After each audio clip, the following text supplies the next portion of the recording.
Anger is a choice. Frustration is a decision. And today I want to share with you how to break free from letting others dictate your peace.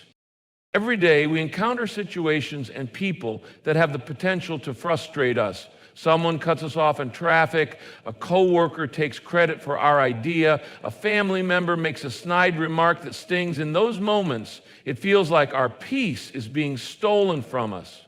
But the truth is, no one has the power to ruin your day unless you give them that power. It's not what happens to you that determines your mood, it's how you choose to respond. Imagine waking up in a great mood. You feel refreshed, ready to tackle the day, and then, bam, something unexpected happens. Maybe you spill coffee on your shirt, or someone sends you a rude message. Instantly, you feel your good mood start to slip away. But here's the question. Did that event take away your joy, or did you allow it to? The reality is, external events don't control our emotions. Our reactions do. The moment we understand this, we realize we have more control over our emotional state than we ever thought possible. We often live as if other people hold the remote control to our emotions. Someone presses the anger button and we react. They press frustration and we respond accordingly. But you are not a puppet on strings reacting to every tug and pull from those around you. You have the ability to step back, pause, and decide whether something is truly worth your energy. Just because someone is rude doesn't mean you have to get upset. Just because someone is unfair doesn't mean you have to be bitter. You hold the power to decide what affects you and what doesn't. Think about a time when someone hurt you with their words. Maybe it was a boss who criticized your work, a friend who let you down, or a stranger who made a cutting remark. In that moment, you may have felt offended, angry, or even embarrassed. But days, weeks, or months later, that moment is nothing more than a memory. What once felt so important has faded. This shows that emotions are temporary, but our choices in how we handle them have lasting effects. If we can learn to let go of negativity in the moment, we prevent ourselves from carrying unnecessary burdens for hours, days, or even years. One of the biggest reasons people lose their peace is because they take things personally. If someone is short with us, we assume they're upset with us. If a friend doesn't text back, we think we've done something wrong. But in reality, most of the time, what others do has nothing to do with us. People act out of their own stress, struggles, and insecurities. When we stop making everything about ourselves, we stop giving people control over our emotions. Instead of letting others dictate our moods, we must practice emotional discipline. This means training ourselves to respond with wisdom instead of reacting with emotion. It means refusing to let small inconveniences become major frustrations. It means reminding ourselves that our peace is worth more than the temporary satisfaction of reacting in anger. Emotional discipline is like a muscle. The more we practice it, the stronger it becomes. The more we learn to control our responses, the freer we become. Imagine how much lighter you would feel if you stopped allowing minor frustrations to ruin your day. Think about how much energy you'd save if you didn't dwell on negativity. When you take responsibility for your emotions, you stop being a victim of circumstances. You become the kind of person who remains calm under pressure, who refuses to be easily offended, and who radiates peace no matter what is happening around you. There will always be people who are difficult. There will always be situations that don't go your way. But in every moment, you have a choice. You can either let it steal your joy or you can rise above it. You can either let someone else dictate your emotions or you can choose to protect your peace. The decision is yours. When we encounter difficult people, our natural response is often frustration, annoyance, or even resentment. We judge their actions based on how they affect us, assuming they should know better or act differently. But what if, instead of reacting with irritation, we responded with grace? What if we chose to see beyond their actions and into their struggles? Every person we meet is carrying some kind of burden. something they don't talk about, something weighing them down. When we start looking at people through the lens of grace, we begin to understand that their behavior is often a reflection of their own pain rather than a personal attack on us. Think about the last time someone was rude to you. Maybe it was a stranger who snapped at you in line, a coworker who seemed cold and distant, or a loved one who said something hurtful. It's easy to take it personally, to assume they were being mean for no reason. But what if that stranger had just received devastating news? What if that coworker was battling anxiety or exhaustion? What if that loved one was dealing with something too heavy to express? When we shift our perspective, we stop making their actions about us and start seeing them as people in need of understanding. Grace means choosing to believe the best in others, even when their actions seem to suggest otherwise. It doesn't mean excusing bad behavior, but it does mean recognizing that everyone has a story. We all have moments when we are not at our best. Times when stress, fatigue, or personal struggles make us act in ways we normally wouldn't. Just as we want others to give us grace when we fall short, we must be willing to extend that same grace to those around us. Instead of assuming the worst, we can choose to assume that maybe, just maybe, that person is doing the best they can with what they're going through. It's important to remember that grace is not just for those who are kind or deserving. It is for everyone. It is for the boss who is overly critical, the friend who doesn't always show up, the driver who cuts you off in traffic. Grace is for the ones who frustrate us, for the ones we don't understand, for the ones who make mistakes. Because the truth is, we've all been that person at some point. We've all had moments when we were impatient, unkind, or distracted. And just as we would hope for understanding in those moments, we are called to offer it to others. One of the most powerful things about grace is that it changes not just how we see others, but how we feel inside. When we choose grace over judgment, we free ourselves from carrying unnecessary frustration and resentment.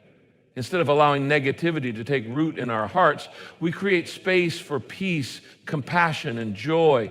Holding on to irritation only drains us, but grace releases us from that weight. It allows us to move through life with a lighter heart, unburdened by the need to hold grudges or demand perfection from those around us. Grace also has the power to transform relationships. When someone expects criticism but receives kindness instead, it softens their heart. When they anticipate a harsh response but are met with patience, it makes them think differently. People are often changed not by lectures or punishment, but by the undeserved kindness they receive. It's in those moments of grace that hearts begin to open, walls start to fall, and real change happens. The way we treat others has the power to either push them further into their struggles or pull them toward healing. The key to extending grace is shifting our focus from ourselves to others. When we are solely focused on our own feelings, it's easy to be offended, irritated, or impatient. But when we take a step back and consider what someone else might be going through, our hearts begin to soften. We realize that their words and actions are often not about us at all, but about something much deeper happening within them. The more we practice this shift in perspective, the more natural it becomes to respond with understanding rather than anger. Grace is not about whether someone deserves it. It's about offering the same love, patience, and forgiveness that we hope to receive ourselves. It's about seeing people not for who they are in their worst moments, but for who they are capable of becoming. It's about choosing kindness over criticism, compassion over condemnation, and understanding over offense. Grace doesn't just change the way we see others, it changes the way we live. Not everything deserves your attention, and not everyone deserves access to your emotions. Too often we allow outside circumstances to dictate our inner peace. We let the actions of others, the negativity in the world, and the pressures of daily life determine our mood, our mindset, and our sense of security. But peace is something that must be guarded.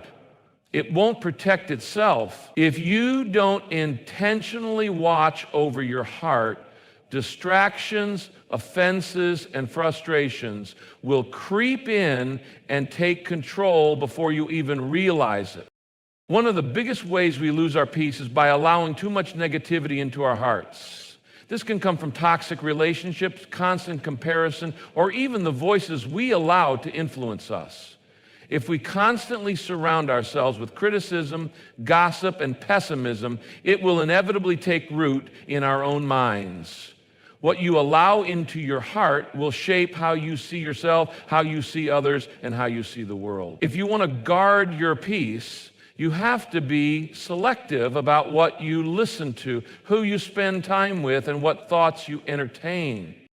Another way we compromise our peace is by holding on to offenses. Someone says something rude, and we replay it in our minds over and over again. A friend disappoints us, and we let bitterness take hold. The problem is when you hold on to offenses, they don't just affect how you feel about that person. They affect how you feel about yourself and your entire day. Carrying around offenses is like carrying a heavy backpack everywhere you go. The longer you hold on to it, the heavier it feels. Letting go doesn't mean what they did was okay. It simply means you are choosing not to let it rob you of your peace. Your heart is also affected by what you focus on. If you spend all your time thinking about what's wrong, what's missing, and what could go wrong next, you will always feel anxious and unsettled. But if you focus on what is good, what is true, and what you can be grateful for, your entire outlook shifts. Peace isn't found in perfect circumstances. It's found in a heart that knows how to stay grounded no matter what happens. The most peaceful people aren't the ones with no problems. They are the ones who have learned how to navigate problems without letting them take over their spirit. It's also important to recognize that guarding your heart doesn't mean shutting people out or becoming emotionally distant. It means setting boundaries that protect your well-being. There will always be people who bring drama, negativity, or manipulation into your life. You can love them, but you don't have to let their chaos become your chaos. Setting boundaries isn't selfish. It's necessary. You weren't meant to carry the weight of everyone else's emotions or fix every problem that comes your way. Guarding your heart means knowing what is yours to carry and what isn't. A heart that is not guarded is easily swayed by every little thing. One bad comment can ruin your day. One difficult moment can throw you into a spiral of frustration. But when you make the decision to protect your peace, you stop reacting to every little inconvenience. You become steady, grounded, and unshaken. You learn to let things go instead of letting them take over your emotions. You develop the ability to step back, take a deep breath, and remind yourself that not everything is worth your energy. Guarding your heart also means being intentional about what you feed your mind and spirit. Just as you wouldn't put toxic food into your body, you shouldn't consume toxic thoughts, entertainment, or conversations that drain your spirit. If you constantly expose yourself to negativity, fear, and stress, don't be surprised when you feel anxious, angry, or unsettled. But when you fill your mind with truth, wisdom, and things that uplift you, peace becomes your natural state. What you consume daily will either build your peace or break it. At the core of guarding your heart is the understanding that peace is precious. It's not something that should be given away freely to every frustration, every offense, or every negative thought that tries to enter. It is something that must be protected, nurtured, and prioritized. A heart that is well guarded is a heart that can stay calm in the storm, respond with wisdom instead of emotion, and live with a deep sense of joy and stability no matter what is happening around it. When someone offends us, criticizes us, or treats us unfairly, our natural instinct is to react defensively. We want to prove our point, protect our pride, and make sure the other person knows they were wrong. But responding with ego only escalates conflict. It fuels anger, deepens division, and makes peace impossible. Love, on the other hand, has the power to diffuse tension, break down walls, and heal even the most difficult relationship. When we respond with love instead of ego, We don't just change the situation, we change ourselves. Ego thrives on being right. It refuses to back down, even when the argument is pointless. It takes everything personally and views correction as an attack. But love doesn't operate that way. Love values people over winning. It listens instead of just waiting to respond. It seeks to understand instead of assuming the worst. When we let love lead instead of pride, we start seeing people not as enemies to defeat, but as individuals with their own struggles, perspectives, and emotions. A major reason people struggle to respond with love is because they see it as weakness. They assume that being kind means being passive, that letting go of an argument means losing. But true strength isn't found in overpowering others. It's found in having the self-restraint to rise above negativity. Love is not weak. It takes incredible strength to stay calm when provoked, to choose kindness when insulted, and to remain gracious when misunderstood. The ability to respond with love instead of ego is a sign of maturity, wisdom, and inner confidence. Ego makes everything about itself. It wants to be recognized, appreciated, and respected. When it feels ignored or dismissed, it reacts with anger or self-pity. But love is not self-centered.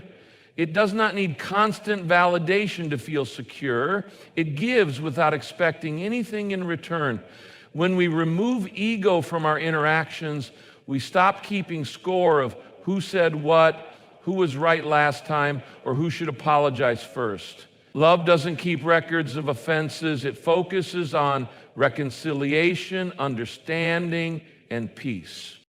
One of the most powerful ways to break the cycle of conflict is to give the other person what they don't expect. When someone speaks harshly to you, they expect you to snap back. When someone is rude, they expect resistance. But when you respond with patience, kindness, or even silence, it disarms them. It forces them to rethink their approach.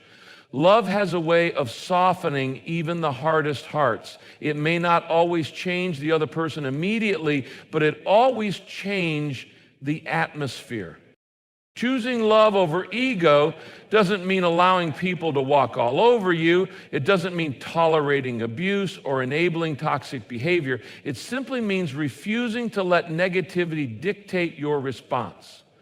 It means setting boundaries with grace, standing firm without hostility, and disagreeing without disrespect. Love allows you to walk away from unnecessary battles while still maintaining your dignity and self-respect. It reminds you that your peace is worth more than proving a point. The more we practice responding with love, the more natural it becomes. At first, it may feel unnatural to bite your tongue when you want to retaliate. It may feel difficult to stay calm when your ego is screaming for a comeback. But over time, love reshapes the way you think, react, and interact with others.